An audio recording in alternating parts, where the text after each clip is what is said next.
자, 우리가 예수 믿고 구원받은 성도들이 되어서 사용하는 말 가운데서 아마 가장 많이 사용하는 말 중에 하나가 하나님의 은혜라는 이런 하나님의 은혜입니다 라는 이런 말을 많이 사용하지 않겠나 생각해 보았습니다. 그리고 실제적으로 그 하나님의 은혜는 전에도 그랬고 지금도 그랬지만 앞으로도 샘물보다 더 풍성하게 임하실 것이고 또 금번 추석 때 또는 달보다가도 하나님의 풍성한 은혜가 더하여 지게 될 줄 믿습니다. 제가 지난 주간에 원주에서 목회하시는 지인 목사님께서 전화가 왔어요. 그래서 시간이 되면 점심 식사 같이 한번 하자. 그래서 마침 또 시간이 되어서 다른 목사님 한 분과 함께 셋이서 이제 식사를 했습니다. 식사의 자리에서 제가 그렇게 인사를 했습니다. 큰아드님이 얼마 전에 이제 서울 그 중심가에 병원을 하나 이렇게 개원을 했습니다. 병원의 규모가 작지 않고 좀 약간 사이즈가 있는 이런 병원인데 큰아들은 이제 병원장이 된 거죠. 병원장.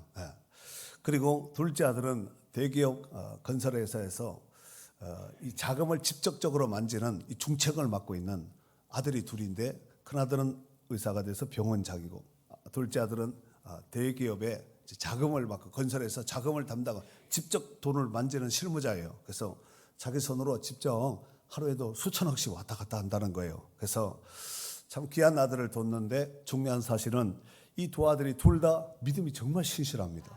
찬양도 잘하고 아주 믿음이 그런 사람은 신학을 하면 좋겠다 할 정도로 정말 참 믿음이 좋은 두 아들이 있어요. 그래서 제가 그 목사님께 이렇게 물었습니다. 어떻게 이 두 아들을 이렇게 훌륭하게 잘 키웠냐. 물론 세상적으로 출세한 것도 출세한 것이지만 정말 믿음도 너무너무 아주 귀하게 예쁘게 신앙생활 잘하는 그 모습을 보고 제가 그 말씀을 드렸습니다. 그랬더니 그 목사님이 말씀하시기를 다 하나님의 은혜지 뭐 그러시는 거예요. 네. 말이야 맞는데 그 하나님의 은혜가 어떻게 임한지 궁금하잖아요. 네. 그래서 제가 좀 구체적으로 알아듣기 쉽게 한번 얘기를 해봐라 그랬더니 팁을 하나 주겠다는 거예요. 그러면서 솔로몬이 잘된 것은 지가 잘해서 잘된 것이 아니라 다 아버지로 인한 그 아들이 잘된 것이 아니냐. 그래서 자기도 그것을 이제 벤치마킹을 해서 우리 자녀들을 위해서 하나님 앞에 하여튼 잘 보이려고 기도도 많이 하고 헌신도 많이 하고 또 믿음으로 행한 것이 자녀들을 심은 것이 많다는 거예요. 그래서 다 하나님 앞에 하여튼 잘 보여야 된다는 거예요. 그래서 김 목사님도 하나님 앞에 잘 보이면은 자녀들이 훌륭하게 잘 될 것이라. 그거 모르는 사람 누가 있어요? 그래서 알았다고 하고 이제 식사를 했습니다. 사실 우리가 돌이켜 보면은 하나님의 은혜로 우리가 받은 것이 정말 참 많습니다. 아니 하나님의 은혜가 아닌 것이 없는 것이 하나도 없을 정도로 모든 것이 하나님의 은혜가 아니겠나 싶습니다. 오늘 예배 자리에 이 자리에 참석한 것도 하나님의 은혜고 지난 한 주간도 이런저런 일들 가운데서 우리가 살았던 것도 하나님의 은혜라고 생각합니다. 자, 오늘 본문의 사도 바울은 모든 것이 하나님의 은혜라고 고백하면서 자, 메인 본문 한번 읽어줘 보세요. 그러나 내가 나 된 것은 하나님의 은혜로 된 것이니 내게 주신 그의 은혜가 헛되지 아니하여 내가 모든 사도보다 더 많이 수고하였으나 내가 한 것이 아니요 오직 나와 함께 하신 하나님의 은혜로라. 아멘. 여기 보면은 내게 주신 그의 은혜가 헛되지 아니하여 했는데 헛되지 아니하여 이것이 헬라어로 우케네 에게네네라는 이런 단어를 쓰는데 뜻은 공허하지 않다 이런 뜻을 가지고 있습니다. 사도 바울은 모든 사도보다 더 많이 수고했다고 그렇게 사역을 했다고 자기가 직접 입으로 간증했습니다. 하지만 그 모든 것들이 하나님 앞에 수고하고 애쓴 모든 것들에 대해서 내가 한 것이 아니라 다 하나님의 은혜라고 이렇게 고백하면서 하나님께 영광을 돌렸습니다. 자, 그렇다면은 헛되지 아니한 하나님의 은혜는 과연 어떤 은혜가 있을까요? 첫 번째로 그것은 뭐니 해도 하나님의 은혜는 구원의 은혜인 줄 믿습니다. 로마서 3장 24절에 보면 그런 말씀이 있습니다. 그리스도 예수 안에 있는 속량으로 말미암아. 속량이 누구 안에 있다고요? 그리스도 예수 안에. 그리스도 예수 안에 있는 그 속량으로 말미암아 하나님의 은혜로 값없이 의롭다 하심을 얻은 자가 되었다 그랬습니다. 속량이 어디 있다고요? 그리스도 예수 안에 있는데 하나님의 은혜로 값없이 의롭다 하심을 얻은 자가 되었다. 이와 같이 사도 바울이 고백을 했습니다. 이 고백은 사도 바울의 고백뿐만 아니라 저와 여러분의 고백이 되어야 될 줄 믿습니다. 20세기의 최고의 부흥운동을 일으켰던 빌리 그레엄 목사님, 여러분 잘 아시지요? 들어는 보셨지요? 이 빌리 그레엄 목사님이 이런 말을 했습니다. 만약 사람들이 주님의 십자가를 통하여 자신의 죄가 용서함을 받았다는 그 감격 속에서 살아간다면 세계 사람들 가운데 정신병자들이 약 90%가 줄어들 것이고 깨어져 가는 가정이 90%가 줄어들 것이고 그리고 부정적인 사회 문제도 90% 이상은 당장 해결될 수 있는 문제다. 그런 말을 했습니다. 그러면 결국은 이 구원의 감격 속에서 살아가는 그 감격을 잃었기 때문에 결국은 깨지고 터지고 이런 아픔을 겪는다는 얘기가 아니겠습니까? 그렇다면 왜 우리가 그런 걱정을 하고 살아가야 할까요? 여러분, 그것만 내려놓는다면 하나님께서 나를 구원하셨다. 세상에 모래알갱이 같이 많은 그 사람들보다가 또 하늘의 별보다 그 많은 사람들 가운데서 하나님이 나를 선택하셨다. 그 많은 사람들 가운데 하나님이 택하여 나를 일꾼 삼아 주셨다. 여러분 이거 한번 생각해 보세요. 그 많은 사람들 가운데 하나님이 나를 아신다. 이런 은총, 이런 은혜를 이런 것만 우리가 기억한다면 하나님의 은혜에서 떨어져 나갈 수가 없습니다. 우리가 세상 물질적인 탐욕에서 그 노예 가운데 쇠사슬, 눈에 보이지 않는 쇠사슬에 묶여서 손발이 묶여서 질질질질 끌려가는 것은 결국은 우리 안에 하나님의 은혜 내지는 하나님께서 우리 가운데 허락하신 구원의 은총의 그 감동을 잃어버리고 살기 때문에 그런 일이 발생된다는 것이지요. 심지어 예수 믿고 신앙생활하는 가정 가운데서도 행복이 사라지고 깨지는 것은 구원의 감격 없이 살아가고 있기 때문에 그렇지 않겠나 싶습니다. 골로새서 2장 19절에 보면은 이런 말씀이 있지요. 머리를 붙들지 않았다는 거예요. 머리를 붙들지 않았다. 키를 놓치고 산다는 얘기가 아니겠습니까? 이러보건대 구원의 확신은 우리의 신앙생활 가운데 가장 중요합니다. 하나님은 하나님의 자녀들이 기도하는 기도를 듣는 거예요. 아무나 누구나 다 기도한다고 듣는 것이 아니라 세상 이단들이 내지는 타종교에서 주술적으로 하나님의 이름을 부른다고 그렇게 응답하신 분이 아니라 하나님은 하나님의 자녀의 기도를 절대로 외면치 않고 반드시 귀를 기울여서 가까이 와서 듣는다고 말씀하고 있습니다. 결국 머리를 붙들지 않고 신앙생활을 하게 된다면 쓸데없는 데 전력 낭비합니다. 본질 머리를 붙잡아야 되는데 비본질을 잡고 엉뚱한 일을 자꾸 한다는 얘기예요. 그러므로 하나님께서 우리에게 주신 구원의 은혜가 헛되지 않도록 날 깨어있는 구원의 감격 속에서 살아가는 축복된 성도들이 될 수 있기를 바랍니다. 여러분도 잘 아시다시피 사도 바울은 전에는 자기가 입으로 고백했습니다. 비방자였고 박해자였고 폭행자였다. 하지만 다메섹 도상에서 부활하신 예수 그리스도를 만난 이후에는 하나님의 일꾼으로 거듭나게 되었고 죽을 때까지 순교하는 그날까지 죽도록 충성하면서 하나님 나라를 위해서 복되게 쓰임받은 일꾼이 된 줄 믿습니다. 사도 바울이 주의 나라와 복음을 위해서 애쓴 일에 대해서 수고하고 애쓴 그 일에 대해서는 고린도서 11장 23절에서 29절까지 잘 기록을 하고 있는데 일단 한번 읽을 테니까 한번 들어보세요. 사도 바울이 주의 나라와 복음을 위해서 수고하고 애쓴 거예요. 읽어줘 보세요. 그들이 그리스도의 일꾼이냐 정신없는 말을 하거니와 나는 더욱 그러하도다. 내가 수고를 넘치도록 하고 옥에 갇히기도 더 많이 하고 매도 수없이 맞고 여러 번 죽을 뻔하였으니 유대인들에게 40에서 하나 감한매를 5번 맞았으며 3번 태장으로 맞고 1번 돌로 맞고 3번 파선하고 일주야를 깊은 바다에서 지냈으며 여러 번 여행하면서 강의 위험과 강도의 위험과 동족의 위험과 이방인의 위험과 시내의 위험과 광야의 위험과 바다의 위험과 거짓 형제 중의 위험을 당하고 또 수고하며 애쓰고 여러 번 자지 못하고 줄이며 목마르고 여러 번 굶고 춥고 헐벗었노라. 아멘. 지금 23절서 고린도서 11장 23절서 29절의 이 말씀을 사실 글로 표현했으니까 이렇게 표현하지, 정리하지, 이게 실질적으로 현장에서 만약 겪었던 일이라고 생각하면은 정말 죽을 고비를 산전수전 공중전 그 이상으로 매일 아마 이와 같은 비슷한 유형의 고통과 고난을 겪지 않았겠나 싶습니다. 자, 그렇다면은 사도 바울은 왜 그 고생을 하며 주의 일에 열심을 내었을까요? 그는 진짜를 만났기 때문에 그렇습니다. 우리가 예수님의 비유 가운데서 그 값비싼 진주를 구한 그 장사꾼의 이야기 여러분 아시잖아요. 장사꾼이 값비싼 진주 정말 찾기를, 이거는 세상에서 보기도 힘들고 정말 구하기도 어려운 그 값비싼 진주를 얻었을 때 그 사람이 모든 것에 다 올인하지 않습니까? 그리고 밭에 감춘 그 보화, 자기의 모든 소유를 다 팔아서 그 밭을 샀다고 그렇게 말씀하지 않았습니까?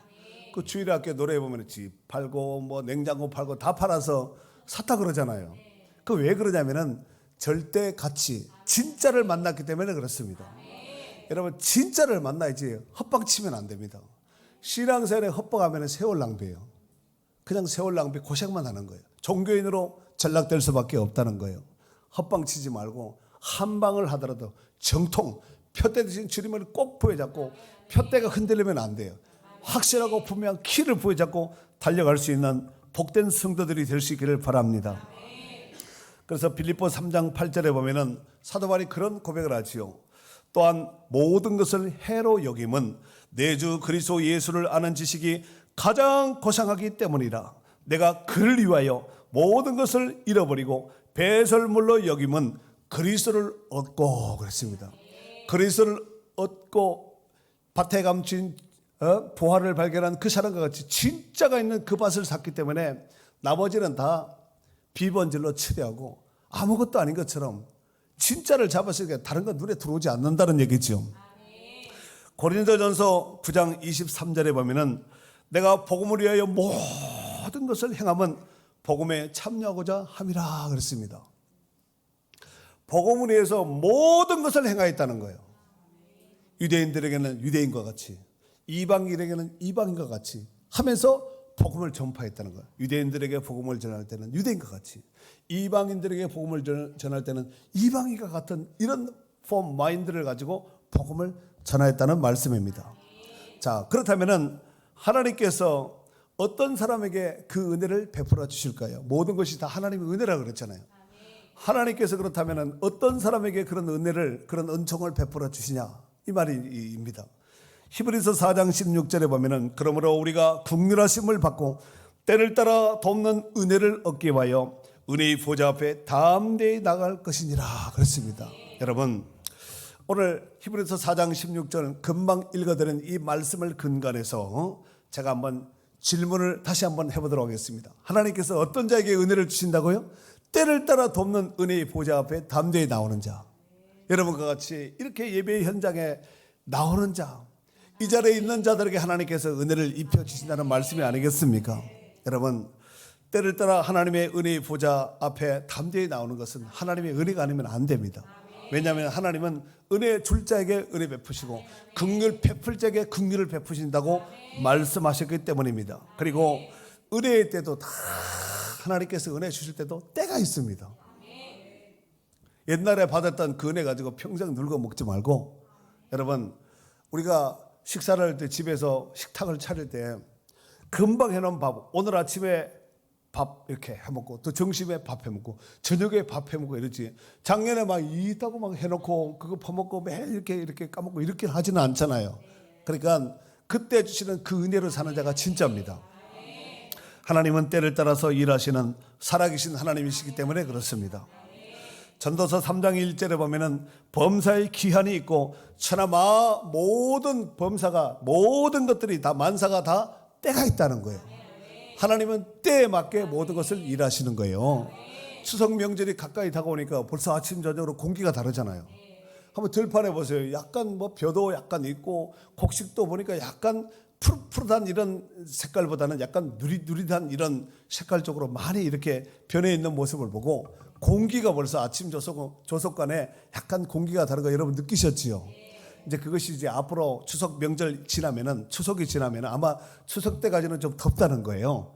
이상 기후로 인해서 추석이 지나면 이게 그냥 천천히 이렇게 가던 것이 확 이렇게 해서 얼마나 한 달 뒤면 이제 긴팔 입고 약간 두툼한 옷 입고 오실 분도 있을 수가 있습니다. 한 달이 지나면 그래 될 수도 있다는 거예요.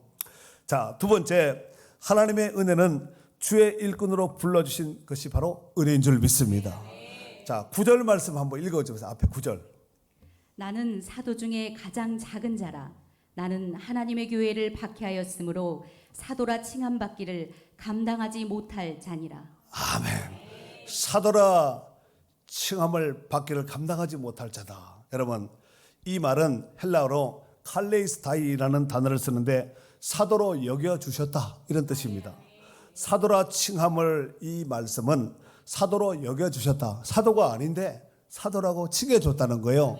여러분, 우리가 하나님의 자녀가 아닌데 하나님의 은혜로서 믿음으로 말미암아서 의롭게 된 것을 이신칭이라고 그러죠.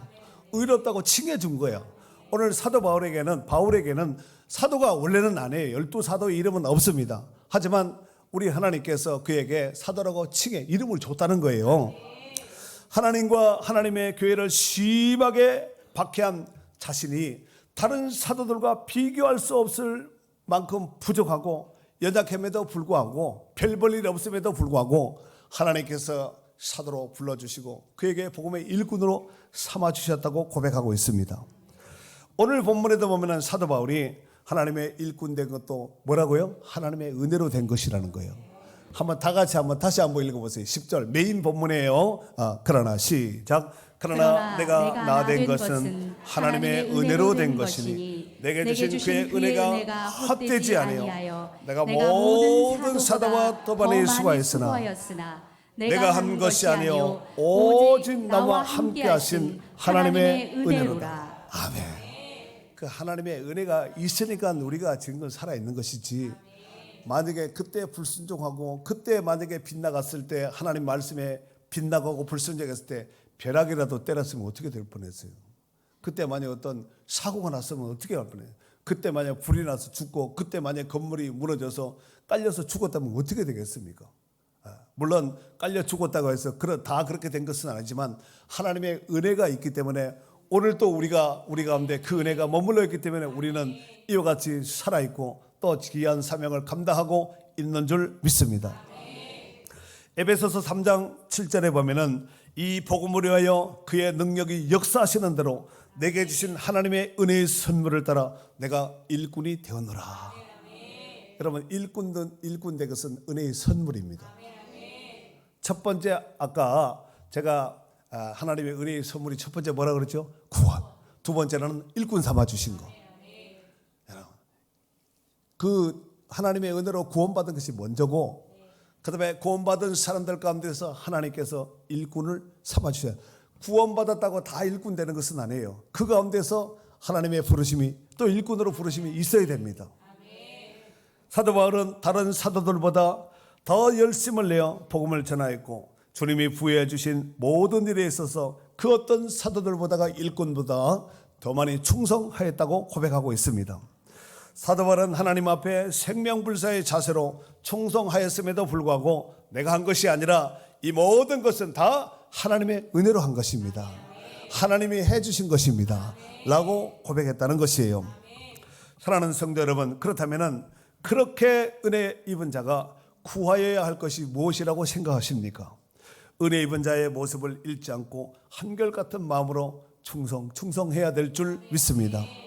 고린도전서 4장 2절에 보면은 그리고 맡은 자가 구할 것은 충성이라는 거예요. 충성해. 이런다고 되는 게 아니라 충성을 해야 된다는 거예요. 요한계시록 2장 10절에 보면은 내가 죽도록 충성하나 그리하면 내가 생명의 관을 내게 주리라 그랬습니다. 여러분, 상을 받고 관을 받고 메달을 받는 사람은 일하는 자세가 달라요. 그냥 설렁설렁 하는 사람과 상을 받고 메달을 받고 또 관을 받는 사람은 자세, 첫 단추, 이 자세부터 다르다는 거예요. 상을 받아야 된다. 메달을 따야 된다. 칭찬을 받아야 된다. 앞에 서야 된다. 이런 사람들은 자세부터 다르다니까요. 여러분, 종교 개혁을 일으켰던 마틴 루터의 전기에 보면은 이런 회고록이 나옵니다. 내 인생의 지난 날을 되돌아보면 내 인생 마디마디마다 하나님이 나와 함께 하신 것을 알 수 있다. 나는 광산천에서 광부의 아들로 태어났는데 나의 조부와 아버지의 꿈은 내가 커서 광산촌의 읍장이 되는 것이었다. 그런데 주님은 나를 대학에 가서 학사가 되게 하셨고 수도사가 되게 하셨고 마침내 파괴한 수녀와 결혼하여서 교환권과 맞서 싸우게 하셨다. 나의 그런 지난날의 인생을 되돌아보면 모두가 하나님의 은혜였다. 루터의 고백입니다. 사랑하는 성도 여러분, 어찌 하나님의 은혜가 마틴 루터에게만 남달리 임하여 있겠습니까? 그 하나님의 은혜는 지금도 저와 여러분 가운데 풍성하게 임하여 있는 줄 믿습니다. 여러분들이 지금껏 살아왔던 삶이 어떻게 살아왔는지 내 인생의 한번 인생 여정, 인생의 뒤안길을 한번 이렇게 잠시 한번 묵상해 보시기 바랍니다. 걸음마다 자옥마다 하나님의 은혜가 아닌 것이 하나도 없습니다. 어제나 오늘이나 영원토록 변함이 없는 신실하신 하나님께서 우리도 알지 못한 우리 인생 여정 중에 하나님께서 이 모양 저 모양으로 함께 하여 주신 줄 믿습니다. 그리고 그 신실하신 하나님은 우리의 남은 평생 여정 가운데서도 우리를 지키고 보호하시고 인도하여 주실 줄 믿습니다.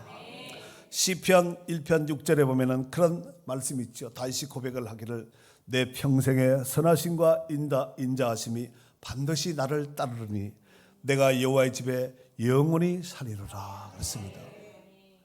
나는 여호와의 집에 영원히 살겠습니다. 다윗의 고백입니다. 그러면 이 말씀을 받은 우리는 어떻게 받아들여야 될까요? 그 말씀이 내 말씀입니다. 다윗의 평생 가운데 함께 하셨던 그 인자하심이 오늘도 정말 우리 인생 여정 가운데 함께 하심으로 인해서 평생 하나님과 동행하며 하나님의 인도하심 속에 하나님의 보호하심 속에서 그 길을 걷고 승리할 수 있는 축복된 성도들이 될 수 있기를 바랍니다. 그러한 의미에서 우리 한번 찬양 한 곡 하도록 하겠습니다. 하나님 한 번 더 나를. 가사 한번 띄워주시고.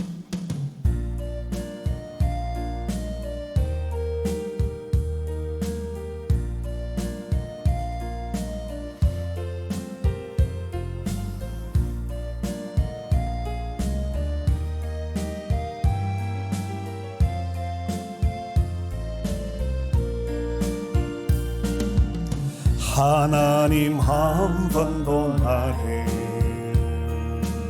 실망시킨 적 없으시고 언제나 공평과 은혜로 나를 지키셨네. 어신실하신 주 어신실하신 주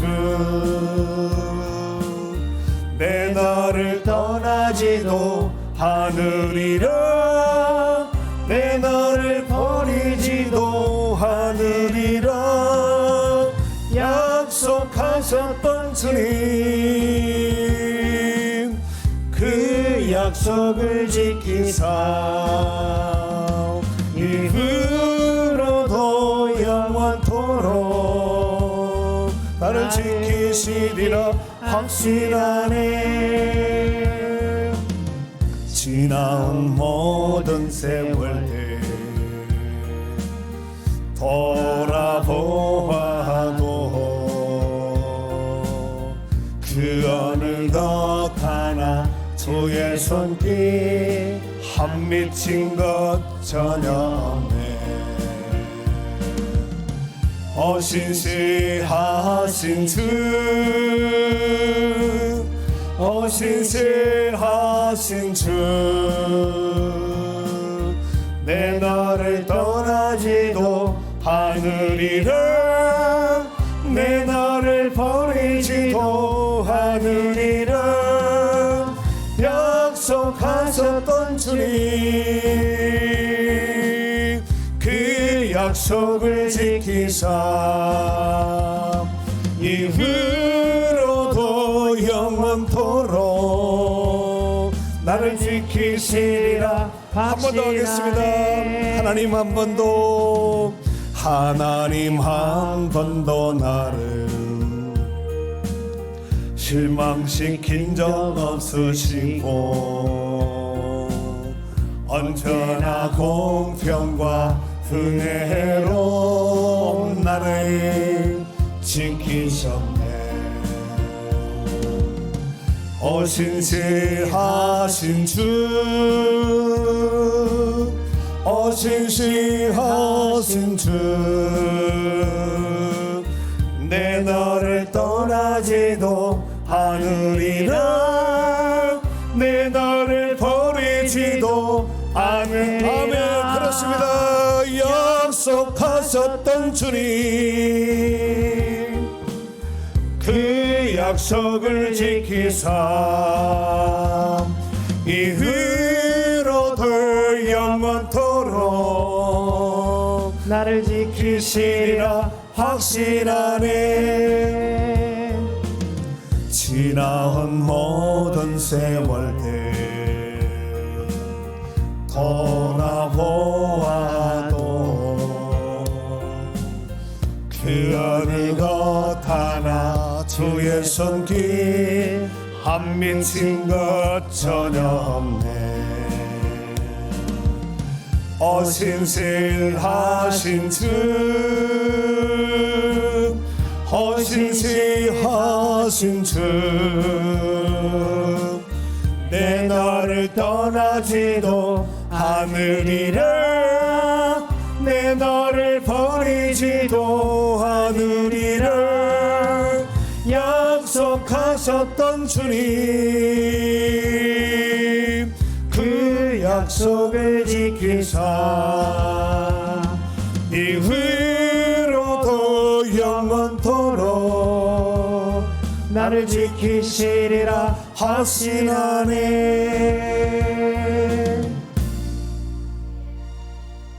한번 다 같이 눈을 감아 보시기 바랍니다.